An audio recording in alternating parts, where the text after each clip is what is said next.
Everyone, welcome to movies classes. आज हम लोग क्लास 6 के सिविक्स के चैप्टर 1 अंडरस्टैंडिंग डाइवर्सिटी का नेक्स्ट पार्ट देखेंगे।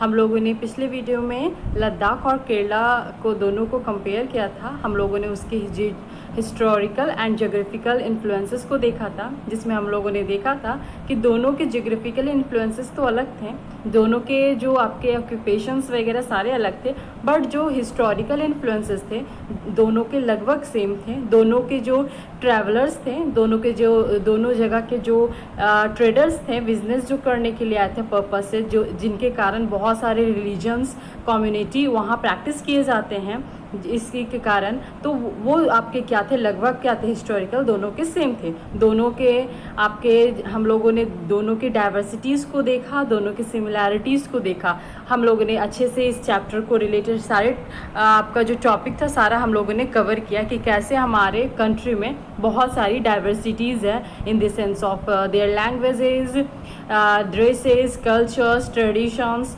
आपके बहुत सारे क्या हैं, अलग अलग क्या हैं, डाइवर्सिटीज़ हैं। इंडिया में इतनी सारी डाइवर्सिटीज़ होने के बावजूद भी आज हम लोग क्या पढ़ेंगे कि एज अ इंडिया हम लोग क्या है, एक यूनाइट है। यूनाइट क्या मीन्स एक एकता है। एकता मीन्स रिलेटेड कि हम लोग क्या होते हैं, एक होकर हमेशा स्टैंड करते हैं अपने कंट्री को रिप्रेजेंट करने को लेके। यानी हम लोग हमेशा क्या होता है, ऐसा थोड़ी है कि कोई अगर स्पोर्ट्स में आपका अच्छा कर रहा हो तो वो किसको रिप्रेजेंट करता है, इंडिया को। या कोई भी अदर प्रोफेशंस में अगर कोई भी अच्छा कर रहा हो तो वो पूरी दुनिया में कैसे रिप्रेजेंट होता है, एज अ इंडियन रिप्रेजेंट होता है। ऐसा नहीं कि वो हिंदू है या मुस्लिम है, या वो लद्दाख से आ रहा है तो वो लद्दाख का स्टेट का रहने वाला है, या केरला से आ रहा है तो केरला का रहने वाला है, उसके कल्चर अलग है तो ये इससे अलग है। तो इतनी सारी डाइवर्सिटीज़ होने के बावजूद भी हम लोग क्या है कि यूनाइट है। तो आज हमारा जो लास्ट टॉपिक है वही हम लोग आज देखने वाले हैं, जो कि क्या आपका यूनिटी इन डाइवर्सिटी। यानी कि यूनिटी इन डाइवर्सिटी मीन्स, पहले ये जो वर्ड लिखा है उसको अच्छे से समझिए। यानी कि हमारे कंट्री में बहुत से डाइवर्सिटीज़ हैं। हम लोगों ने ये पूरा चैप्टर डाइवर्सिटी से ही रिलेटेड कवर किया। हमने पूरा चैप्टर में डाइवर्सिटीज़ ही देखे, हर एक जगह क्या देखने को मिले, हमें डाइवर्सिटीज़ देखने को मिली। बावजूद इतने डाइवर्सिटीज़ के हमारा इंडिया कैसा है, एक यूनिटी को रिप्रेजेंट कर रहा है, यानी एकता है हमारा इंडिया। अब हम लोग देखते हैं इसमें बोला क्या जा रहा है। India's diversities has always been recognized as a source of its strength. Obviously, जो इंडिया की डाइवर्सिटीज़ है, ये ऐसा नहीं है कि इतनी सारी डाइवर्सिटीज़ है तो हमारा जो स्ट्रेंथ है वो वीक हो चुका है, यानी कि हम लोग कमज़ोर है, बल्कि ये इतनी सारी डाइवर्सिटीज़ ही हमारे इंडिया को क्या बनाता है, स्ट्रेंथ बनाता है, यानी मजबूत बनाता है बाकी अदर कंट्री से। हमारे इंडिया में इतनी सारी डाइवर्सिटीज़ है, इसके कारण ही हमारा जो स्ट्रेंथ है, हमारे इंडिया के पास जो ताकत है, इसी डाइवर्सिटीज़ के कारण ही, एकता जो हमारे पास आ रही है, ये अलग अलग हमारे इंडिया में इतनी डाइवर्सिटीज़ है उसके कारण ही आ रही है। जैसे कैसे आगे आपको देखने को मिलेगा, when the British ruled India, women and men from different cultural, religious and regional backgrounds come together to oppose them. अब देखो यहाँ पे एग्जाम्पल कैसे दिया हुआ है, हम लोग इससे बेटर एग्जाम्पल ले भी नहीं सकते कि हमारे इंडिया में कितनी यूनिटी है डिस्पाइट फ्रॉम दीज कम्युनिटीज़। यानी कम्युनिटी से अलग होकर सारे लोग एक साथ कैसे आते हैं। तो जब हम लोग कब थे, ब्रिटिश के अंडर में थे, यानी जब ब्रिटिश रूल हम लोग पे करते थे, तो इंडिया अपोज करने के लिए, उन्हें हमारा इंडिपेंडेंस दिलाने के लिए ऐसा थोड़ी था कि हिंदूज़ कम्युनिटी के लोग अलग अपोज कर रहे हैं, प्रोटेस्ट कर रहे हैं, मुस्लिम कम्युनिटी के अलग प्रोटेस्ट कर रहे हैं, ये मैन अलग प्रोटेस्ट कर रहे हैं, वुमेन अलग प्रोटेस्ट कर रहे हैं, ऐसा नहीं था। बल्कि हर एक लोग, चाहे वो मेन हो चाहे वो वुमेन हो, सब लोग क्या थे, एक साथ आकर, चाहे वो कोई भी कम्युनिटी से बिलोंग करते हो, सब लोग एक मिलकर एज अ इंडिया को इंडिपेंडेंस दिलाने के लिए क्या किए, ब्रिटिश को क्या किए, अपोज किया, यानी उनके विरुद्ध प्रोटेस्ट किया। उनके विरुद्ध क्या हुआ, ब्रिटिश के हटाने के लिए बहुत ज़्यादा क्या हुआ, आप लोग को पता हो, इंडिपेंडेंस के लिए बहुत ज़्यादा प्रोटेस्ट किया गया। तो सारे लोग ने क्या किया, मिलकर किया ये सारी चीज़। तो इससे बेटर एग्जाम्पल क्या हो सकता है कि आपका जो इंडिया है, इतनी सारी डाइवर्सिटीज़ होने के बावजूद भी जब इंडिया पे ब्रिटिश गवर्नमेंट रूल करने लगे तो उनको अपोज करने के लिए सब लोग एक साथ मिलकर आकर उन्हें अपोज किया। India's freedom movement had thousands of people different backgrounds in it. और इस बैकग्राउंड में जब अपोज करने तो इसमें थाउजेंड्स ऑफ पीपल यानी लाखों करोड़ों में लोग, बहुत सारे थाउजेंड्स में पीपल क्या एक साथ आए उनके अगेंस्ट होने के लिए, अपने इंडिया को फ्रीडम दिलाने के लिए क्या हुआ, सब लोग एक साथ आए एक ब्रिटिश के अपोज करने के लिए। They worked together to decide joint action. They went to jail together and they found different ways to oppose the British. अब इन्होंने एक साथ काम करना शुरू कर दिया कि कैसे हम लोग क्या करें, ब्रिटिश को इंडिया से भगाएं, यानी कि अपने इंडिया को इंडिपेंडेंट दिलाएं। तो इन्होंने एक साथ काम करना शुरू कर लिया, एक साथ प्लान बनाना शुरू किया। अगर एक साथ प्लान बना के एग्जीक्यूट किया यानी कि प्रोटेस्ट यहाँ पर किया, फिर अगर पकड़े गए तो एक साथ जेल भी उन्होंने किया। और इस तरह से उन्होंने क्या किया, ब्रिटिश को अपोज किया उनके अगेंस्ट और एक साथ मिलकर किया। Interestingly the British thought they could divide Indians because they were so different and they continue to rule them. अब ब्रिटिश को ये बात पता चली, उन्होंने रूल कर रहा था तो उनको पता तो होगा कि इंडिया में कितनी सारी डाइवर्सिटीज़ के लोग यहाँ रहते हैं, कितनी अलग अलग कम्युनिटी। तो उनको लगा कि इतनी सारी डाइवर्सिटीज़ है तो इनको ब्रेक करना बहुत ही ईजी होगा। तो उन्होंने क्या सोचा, ये प्लान बनाया कि हम क्या करेंगे कि उनको अलग करेंगे बाय देयर कम्युनिटी या बाय देयर रिलीजन्स। इससे रिलेटेड कुछ अलग करेंगे इंडियंस को। जब आपको पता है कि जब लोग अलग होते हैं तो क्या होती है, स्ट्रेंथ कम होती है। जब हम लोग एक साथ होते हैं, कोई भी चीज़, आप लोग को कहानी तो याद होगी, मे बी आप लोग को सारे को ये कहानी पता होगी, एक फार्मर की कहानी जो क्या करता है, अपने 4 चिल्ड्रन को एक एक लकड़ी देता है तोड़ने के लिए, तो वो इजीली तोड़ लेते हैं। लेकिन 4 लकड़ी इकट्ठे देता है तो एक भी उसके बच्चे से टूटती नहीं है। तो उसके फादर यही सिखाते कि एक रहने पे ही हमें कोई नहीं तोड़ सकता, अगर हम लोग अलग अलग बढ़ जाए तो हमें क्या हो सकता है, कोई भी तोड़ दे सकता है। तो वही इंडियंस को ब्रिटिश लोग ये सोचे कि इंडियंस को क्या करें, हम लोग उनके रिलीजन्स या कम्युनिटी के रिस्पेक्ट में अलग अलग कर दें, जिससे क्या होगा, इनका जो स्ट्रेंथ है वो टूट जाएगा। बट ऐसा हुआ नहीं, उनको लगा कि ऐसे करके फिर हम इजीली क्या करेंगे, रूल करेंगे इंडिया के ऊपर आसानी से, फिर कोई प्रॉब्लम ही नहीं होगा, प्रोटेस्ट करेंगे। अब जहाँ 1000s में लोग एक होकर प्रोटेस्ट किया करते थे, अगर यूनिटी इन लोगों ने तोड़ दिया होता तो क्या करते, कुछ यहाँ 200 प्रोटेस्ट कर रहे होते अपनी कम्युनिटी को लेके, कुछ उधर 200 कम्युनिटी को लेके प्रोटेस्ट कर रहे होते, तो उनके लिए इजीली होता ना, 1000 से जहाँ वो लड़ने जा रहे थे अब वो 200 से लड़ने जा रहे होंगे, तो ये ज़्यादा इजी होता। तो उनको लगा कि हम क्या करेंगे, इंडिया को ब्रेक कर देंगे, उनकी यूनिटी को तोड़ देंगे बाय देयर उनके रिलीजन से लेकर या कम्युनिटी को यूज़ करके। बट ऐसा हुआ नहीं। But the people showed how they could be different and yet be united in their battle against the British. लेकिन जब उन्होंने ये ट्राई किया, ब्रिटिश ने ये ट्राई किया, उनकी यूनिटी को तोड़ने की कोशिश की, तब उनके विरुद्ध उन्होंने देखा कि ये तो जस्ट अपोजिट हुआ उनकी प्लान से।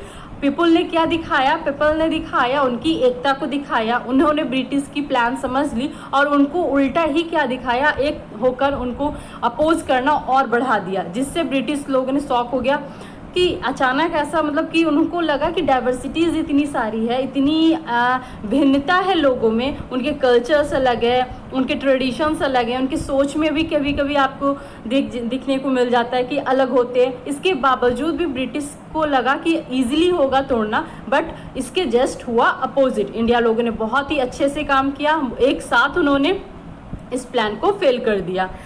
यहाँ पर एक बहुत ही अच्छी सी पोयम है, आप लोग पढ़ लेना। ये सारा पोयम लिखा गया है किस चीज़ पे, कि हमारी यूनिटी को रिप्रेजेंट करके दिया हुआ है कि हम लोग हिंदू हो या मुस्लिम हो, सारे लोग क्या होते हैं, एक होते हैं, एक दोस्त हैं, एक साथ रहते हैं, एक साथ जेल गए, ये सारी चीज़ें।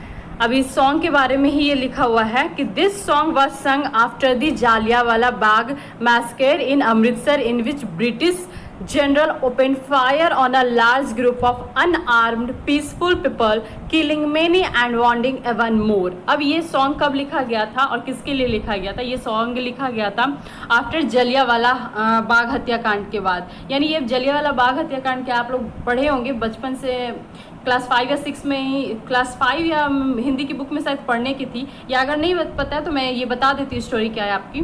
क्या आपका एक, जैसे कि अभी मैंने बोला कि ब्रिटिश के अगेंस्ट बहुत सारे लोग एक साथ होकर क्या करते थे, प्रोटेस्ट करते थे। उसी तरह से एक बाग में, जलियांवाला बाग में आपका क्या कर रहे थे, सारे रिलीजन्स के लोग, सारे लोग मिलकर बैठकर पीसफुली मीन्स अभी के प्रोटेस्ट में क्या होती है, आप देखते होंगे न्यूज़ में, किसी के बच्चे की बस में आग लगा देना, लोगों को हार्म करना, ये प्रोटेस्ट नहीं होता है, ये टेररिज्म होती है। इसको लोग अगर बोलते हैं कि हम अपने हक के लिए लड़ाई कर रहे हैं तो वो गलत है। आप लोग, प्रोटेस्ट क्या होता है, जो आप शांति से आप अपने बात को जिसके तहत पहुंचाना चाहते हो पीसफुली उसको पहुंचाओ। नहीं होती तो बहुत सारे ऐसे लीगल का आपके होते हैं जो आप उसके जरिए करते हो, तो ये सब चीज़ तो बात की बात है। बट यहाँ पे हुआ क्या था, पीसफुली लोग बैठकर शांति से उस बाग में हर रिलीजन के लोग क्या कर रहे थे, प्रोटेस्ट कर रहे थे।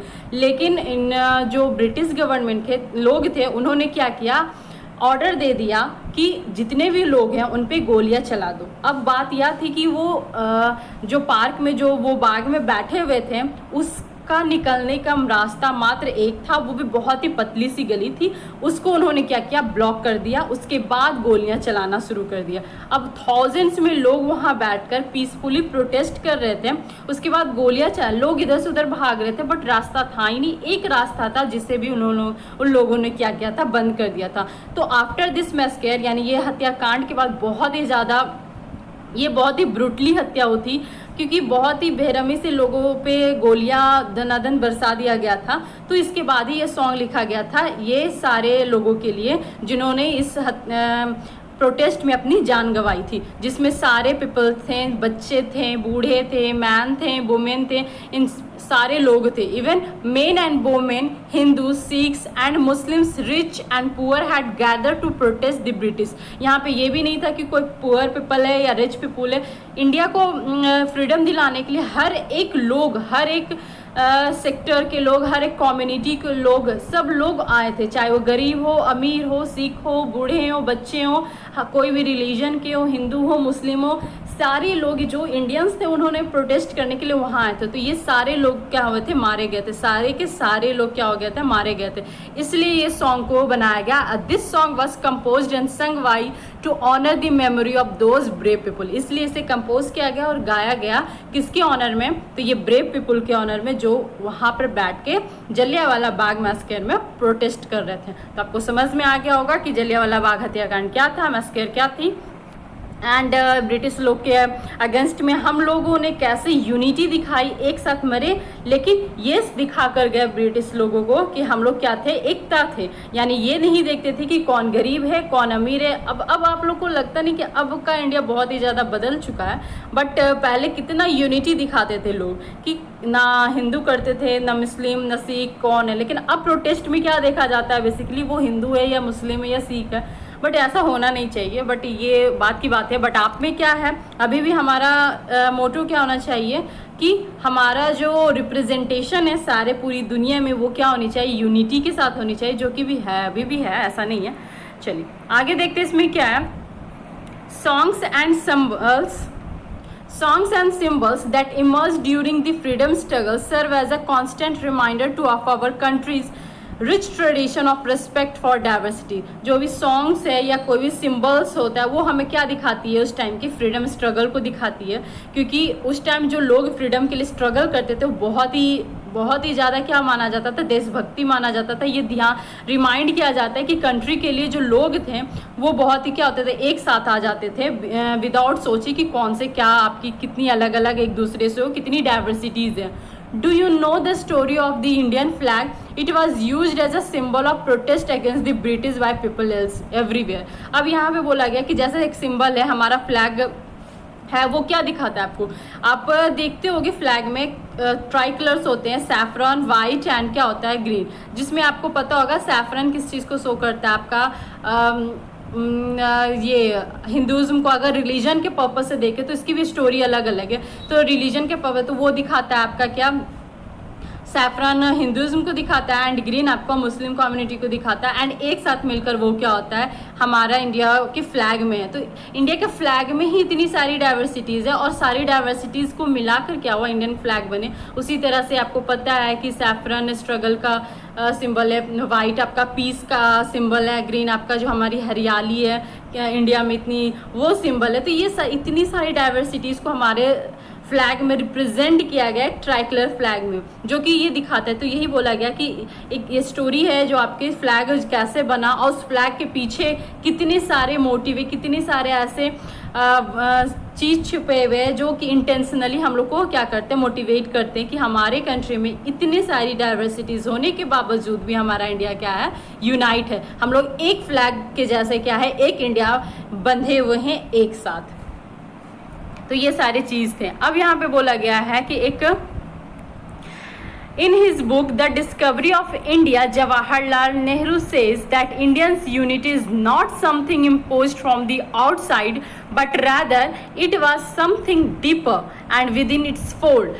The widest tolerance of belief and customs was practiced and every variety acknowledged and even encouraged. अब इतना जो लंबा स्टेटमेंट आप लोगों ने देखा वो क्या था, जवाहरलाल नेहरू जो थे उनके द्वारा एक बुक लिखा गया था। कौन सा बुक था? The discovery of India, the discovery of India, जिसमें उन्होंने एक बात बोली थी। वो बात क्या थी कि जो इंडिया की जो आपकी यूनिटी है, इंडियन की जो यूनिटी है वो कोई बाहर से इम्पोज नहीं की है, यानी कि दबाव में नहीं है कि ब्रिटिश के अगेंस्ट लड़ाई करना तो आ जाओ सब लोग एक साथ आ जाओ नाम का, बल्कि ये क्या है उनके अंदर की फीलिंग्स है, वो अंदर से डीप अपने जो मन से है वो एक साथ है उनके। ऐसा नहीं है कि ऊपर से वो क्या किए हैं दिखावे के लिए ब्रिटिश को अपोज करने के लिए एक साथ आए हैं डाइवर्सिटीज़, बल्कि ये क्या है उनके दिल में है एकता, और इसी के कारण वो लोग क्या करते हैं एक साथ मिलकर क्या किए हैं, डाइवर्सिटीज़ इतने होने के बावजूद भी लोग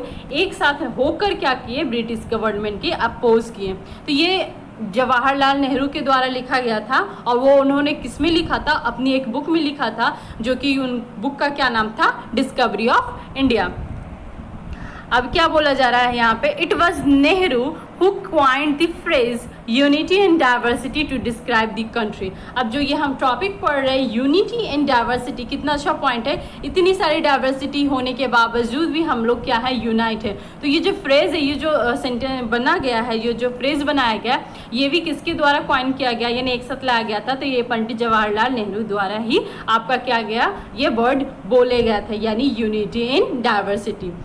अब इसमें एक पॉइंट और है, यहाँ पे दिया हुआ है आपका क्या बॉक्स में, India's national anthem composed by Rabindranath Tagore is another expression of the unity of India, in what ways the national anthem describe this unity. अब बोला गया कि जो हमारा नेशनल एंथम है जन गण मन, वो किसके द्वारा कंपोज किया गया था, तो रविंद्रनाथ टैगोर के द्वारा। और आप जब जन गण मन गाते हो तो उसमें भी आप देखते हो कि उसमें भी आपके सारे स्टेट्स के जैसे डिस्क्राइब किया गया है, एंड उसमें भी क्या है, उस एंथम में भी हम क्या शो कर रहे हैं, इंडिया की यूनिटी को शो कर रहे हैं, एंड साथ ही साथ ये दिखा रहे हैं कि इतने सारे डाइवर्सिटीज़ होने के बावजूद भी इंडियंस हम लोग क्या दिखाते हैं, यूनिटी दिखाते हैं। तो इसके साथ आपका ये चैप्टर एंड होता है, और अच्छे से आपकी डाइवर्सिटी समझ में आ गई होगी कि कैसे किस चीज़ को डाइवर्सिटीज़ बोलते हैं, हमारे इंडिया में कितने, इंडियन कल्चर में कितनी डाइवर्सिटीज़ हैं, एंड बावजूद भी लास्ट टॉपिक हमारा हम लोग यूनाइट हैं, यानी एक है। तो इसके साथ आपका ये आज चैप्टर भी खत्म हुआ,